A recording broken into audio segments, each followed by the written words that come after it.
इच्छा है तो कोई बात नहीं, चलो तो। क्योंकि बाबा भी कहते हैं, बोले हुई है वही जो राम रचिरा, हुई है वही जो राम रचिरा।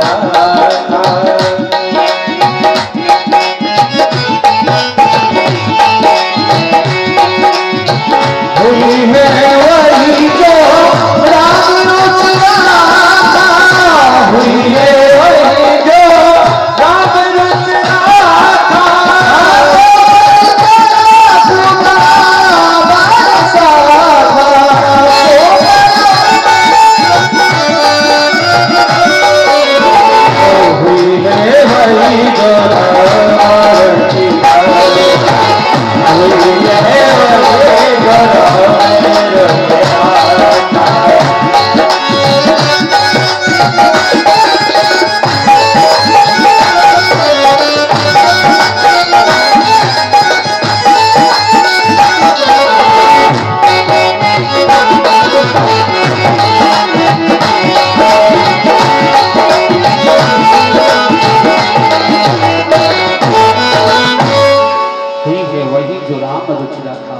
जो भगवान को करना है वही होना है। आज महाराज कश्यप ने कहा, अगर हरी इच्छा यही है। वैसे जितनी पहले तो मेरा कथन ये है कि पत्नी एक घर की लक्ष्मी होती है, और इस समय तुम जाओ 16 श्रृंगार करो, घर में दीप जलाओ, ताकि बाहर की लक्ष्मी घर में आ सके। ऐसा कुछ करो, इन इच्छाओं का दमन करो। पर महाराज जी की कोई बात मानने को तैयार नहीं है। उसने तो पीतांबर को ही पकड़ लिया। तो आज महाराज कश्यप ने कहा कि अगर हरी इच्छा यही है, यही भगवान की इच्छा है, तो कोई बात नहीं है। तो महाराज कश्यप ने गर्भ धारण किया।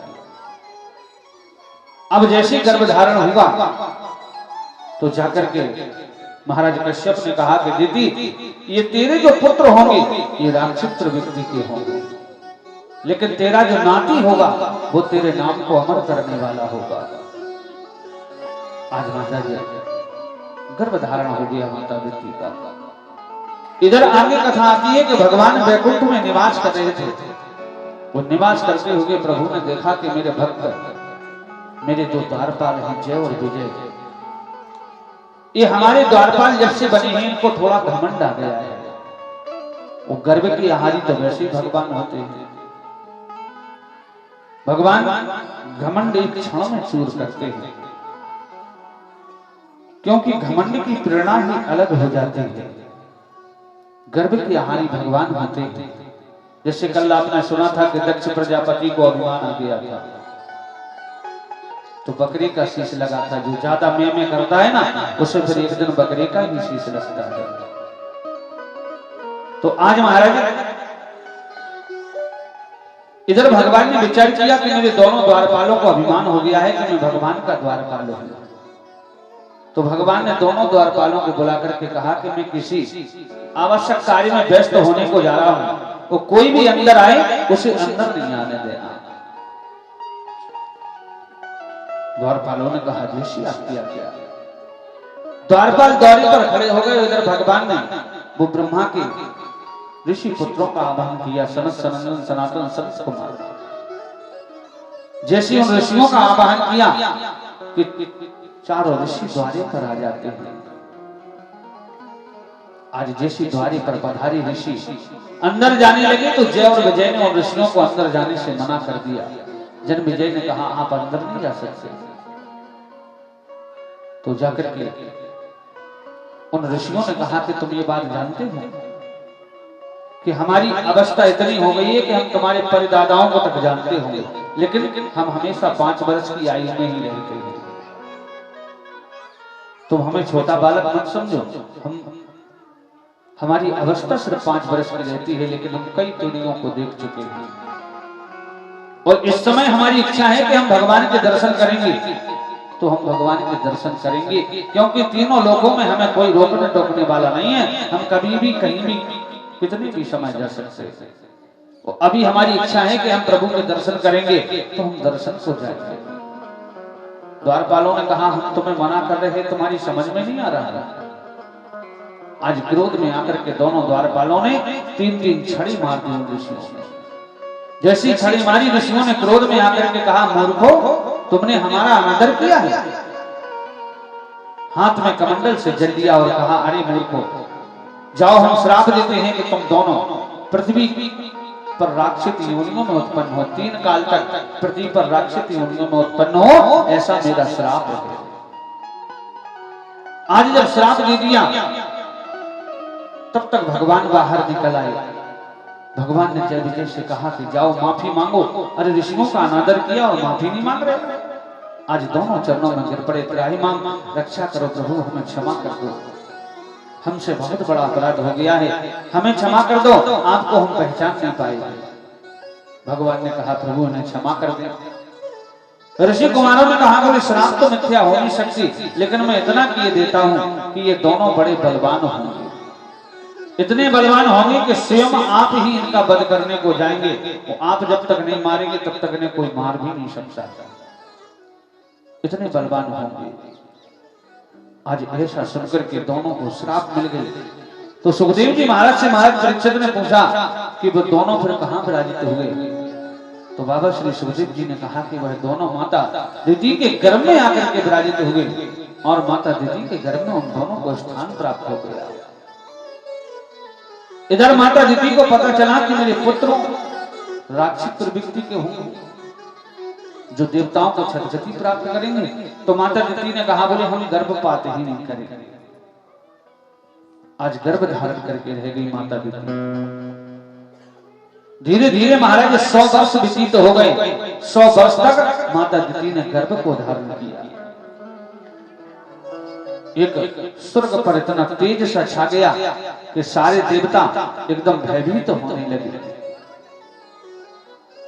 देवता थर-थर कांपने लगे। देवताओं का जो तप तेज था वो कम होने लगा। चंद्रमा की रोशनी कम होने लगी, सूर्य का प्रकाश कम होने लगा।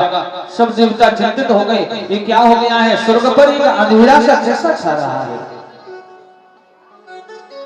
तब ब्रह्मा जी ने कहा कि जाओ, माता दिति गर्भ धारण किए आज 100 वर्ष हो गए हैं, और अगर उन्होंने गर्भपात नहीं किया तो हम सारे देवताओं की शक्तियां क्षीण हो जाएंगी। आज सारे देवता गए और माता दिति से प्रार्थना करने लगे। बोले जयंती मंगला काली भद्रकाली कपालिनी दुर्गा क्षमा शिवा दात्री स्वाहा सुदा नमोस्तुते।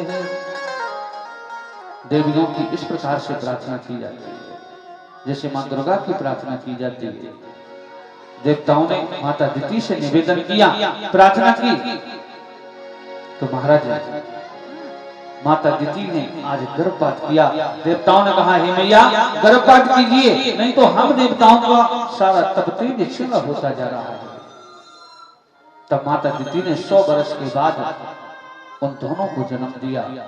तो फिर महाराज परीक्षित ने बाबा सुखदेव जी से पूछा कि ये कौन है जो 100 वर्ष तक अपनी माता के गर्भ में रहे? तो सुखदेव बाबा कहते हैं, बोले परीक्षित, ये दोनों हिरण्याकश्यप और हिरण्याक्ष हैं जो 100 वर्ष तक अपनी माता के गर्भ में रहे। दोनों का जन्म हुआ। राक्षस प्रवृत्ति होने के कारण दोनों अति शीघ्र ही अवस्था को प्राप्त होते चले गए, युवा अवस्था हो गई।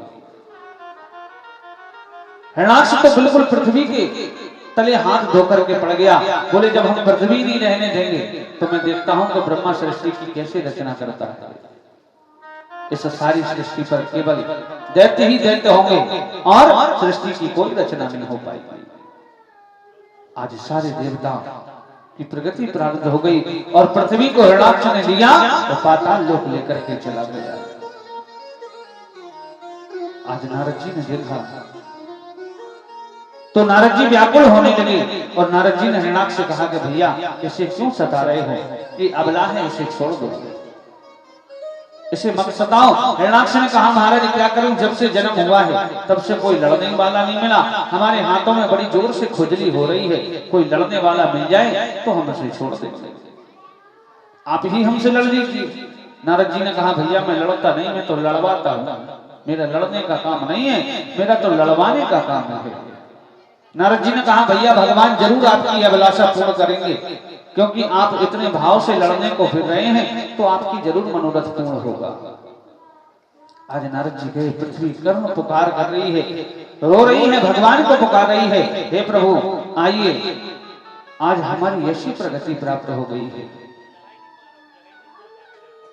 व्याकुल होकर के पुकार रही है, हे गोविंद आप आओ, नहीं तो हमारी तो आज यह दशा हो रही है। गोविंद चले आओ,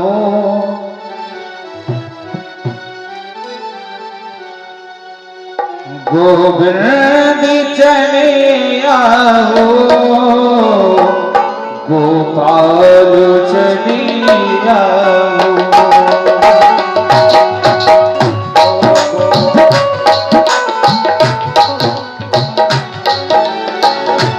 गोविंद चले आओ, गोपाल चले आओ, गोविंद चले आओ, गोपाल चले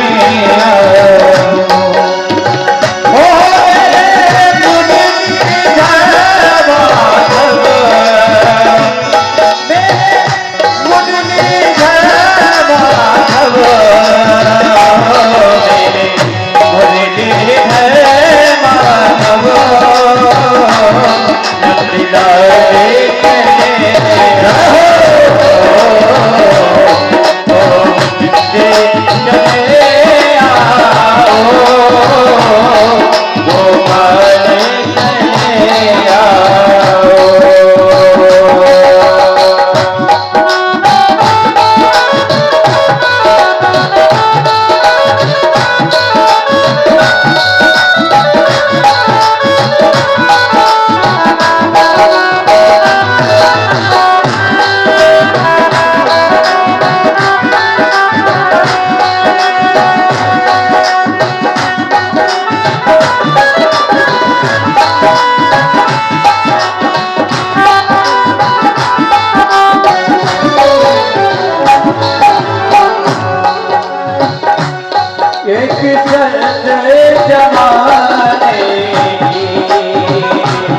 प्रभु हमने लगा दी है, एक चलते जमाने की, प्रभु हमने लगा दी है, यहाँ हमको बुला लो तुम,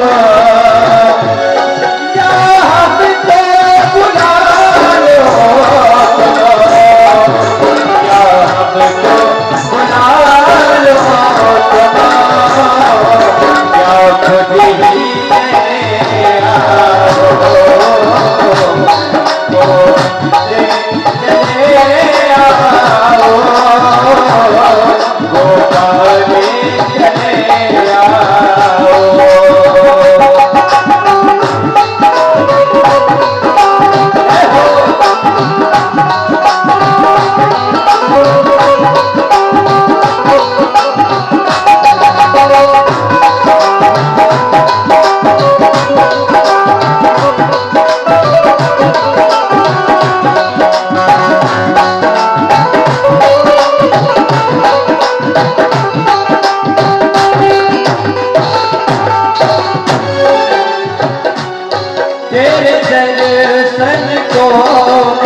हेलो चंद्रपाल जहां भी हो अतिशीघ्र आ जाए।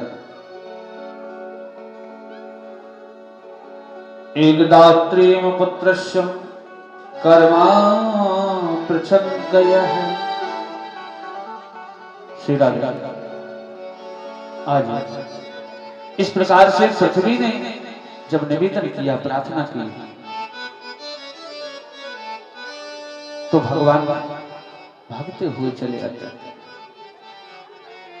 आज 12 भगवान ने विचार किया कि पृथ्वी का उद्धार करना होगा। आज पृथ्वी को उसको सांत्वना प्रदान करने के निमित्त मुझे जाना होगा। तो प्रभु तुरंत पधारे। भगवान ने 12 का रूप धारण किया। बोली 12 भगवान की जय। आज यशी 12 का रूप धारण करके प्रभु पहुंचे और पृथ्वी को लेकर के पाताल से ऋषि आए। हिरणाक्ष ने देखा, युद्ध के लिए ललकारने लगा, युद्ध के लिए तैयार हो गया। भयंकर युद्ध होगा महाराज, युद्ध होगा। इतना भयंकर युद्ध होगा कि उस युद्ध को देख करके देवता थर-थर कांप रहे हैं। भगवान ने लड़ते लड़ते ऐसी थापड़ मारी कि थापड़ मारते हिरणाक्ष धरती पर गिर जाता है। बोले तत्त्वा साधु मुंचनम देहिना सुगन्धतो हिण्यम पाति ग्रह कोपम बनंगतो विनिरक्षण। आज धरती पर जैसे गिरा उसके प्राण निकल जाते, लेकिन आंखें खुली की खुली पड़ी हैं, वह पड़ा हुआ है। तो महाराज देवताओं ने ना तो फूल बरसाए और ना जय जयकारी की, क्योंकि नहीं तो देवताओं का नियम था कि जैसे भगवान ने दैत्य का वध किया तो देवताओं ने पुष्प वर्षा कर दी और जय जयकारी लगाना प्रारंभ कर दिए। दुंदुलियां बजा देते थे, शंख ध्वनि बजाते थे। लेकिन हिरणाक्ष के इस युद्ध से इतने भयभीत हो गए देवता कि ना तो किसी ने भी दुंदुलियां बजाई, ना पुष्पों की वर्षा की। एक शांत पड़े रहे, एक दूसरे से कहते भैया बजाओ। बोले कहीं ऐसा ना हो ये जीवित ना हो, वो कहीं बाद में भगवान चले गए तो हमारी आफत हो जाएगी। देख रहे थे भगवान को ही बड़ी परेशानी हो गई इसको मारने में। काफी समय हो गया जब वह पड़ा ही रहा, तो देवताओं ने सोचा, भगवान बार बार ऊपर देखने लगे कि ये वैसे तो तुरंत जयकारे प्रारंभ करते थे, पर इस बार क्या हो गया। लेकिन भगवान ने सोचा चलो कोई बात नहीं है, अभी लगाएंगे। अब देवताओं ने देखा कि काफी समय हो गया, ये तो उठा ही नहीं धरती से। तो देवताओं ने इस प्रकार से स्थिति की कि अगर हिरणाक्ष जीवित भी हो तो इसे भी बुरा ना लगे सुनने में। देवताओं ने कहा धन है प्रभु हिरणाक्ष का जीवन, जो आपके श्री हाथों से इसका वध हो गया है, इसका जीवन कृतार्थ हो गया है। जो आपके हाथों से इसे सद्गति मिली, जो भी आपके हाथों से जाता है उसे सीधा स्वर्ग की प्राप्ति होती है, इसे सीधा स्वर्ग मिल गया है। प्रभु आपके चरणों में लीन हो गया है। जब देखा कि बहुत देर हो गई, अब तो ये उठाई नहीं, सो देवताओं ने पुष्प वर्षा की दुंदुभियां बजाने लगे। भगवान मंद मंद मुस्कुराने लगे। भगवान ने कहा, अरे चलियो, हम तुमको जानते हैं, तुम कितने ठगिए हो। आज भगवान ने पृथ्वी का दोहन किया। जब हिरण्याक्ष के भाई हिरण्यकश्यप को पता चला कि उस छलिया विष्णु ने 12 रूप रख करके हमारे भैया का वध कर दिया, तो हिरण्याकश्यप ने भी दृढ़ संकल्प किया कि हम उस विष्णु का वध करेंगे। लेकिन विष्णु का वध कैसे करेंगे? बोले विष्णु की जड़ कौन है? बोले विष्णु की जड़ है ब्राह्मण। तो हमें पहले ब्राह्मणों का वध करना पड़ेगा, हमें पहले ब्राह्मणों का वध करना पड़ेगा। जब हम ब्राह्मणों का वध करेंगे तो समझ लो विष्णु का ही वध हो गया। आज ब्राह्मणों के वध की प्रगति के लिए बोले हमें उतनी सिद्धि साधना प्राप्त करनी पड़ेगी। तो सिद्धि साधना कैसे मिलेगी? मन में विचार किया, बोले चलो हम सिद्धि साधना प्राप्त करेंगे। सिद्धि साधना करने के लिए चल पड़ा और जैसे पहुंचा दौड़गढ़ पर्वत की गुफा की तलहटी में। आज वहां एक आम का वृक्ष है, उस आम के वृक्ष के नीचे जाकर के हिरण्याकश्यप बैठ जाता है और भगवान का भजन प्रारंभ कर दिया। जैसे भगवान का भजन करना प्रारंभ किया कि सारे देवता घबराने लगे कि अब हिरण्याकश्यप का तप सिद्ध हो जाएगा, क्या करेंगे? तो कहा, बोले एक काम किया जाए कि चलो हम सब चल करके देवगुरु बृहस्पति जी महाराज से प्रार्थना करेंगे। आज सारे देवता देवगुरु बृहस्पति जी महाराज के पास गए, जाकर के निवेदन प्रार्थना करने लगे। बोले धेयं सदा परिभवनमभीष्टदोहं तीर्थास्पदं शिविरञ्चिनतं सदनं भृत्यादिमयं प्रतपालो भवाभिपोतं वन्दे महापुरुष ते चरणारविन्दम्।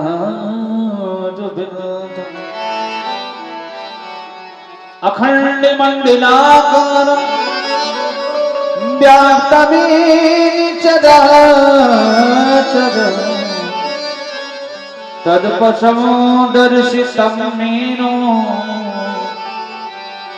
तस्मै श्री गुरुवे नमः। सारे देवताओं ने जब प्रार्थना की तो देवगुरु बृहस्पति जी महाराज ने कहा, अरे चलियो, सच बताओ किस लिए आगमन हुआ है, क्या बात है? देवताओं ने जब सारी वार्ता को बताया कि महाराज हिरण्याकश्यप का तप सिद्ध हो रहा है, आप कोई उपाय कीजिए। तो बृहस्पति जी महाराज ने तोते का रूप बनाया और वहीं गुफा के पास पहुंच गए। आम के वृक्ष के नीचे गए और जाकर के श्रीमन नारायण नारायण शब्द उच्चारण कर दिया।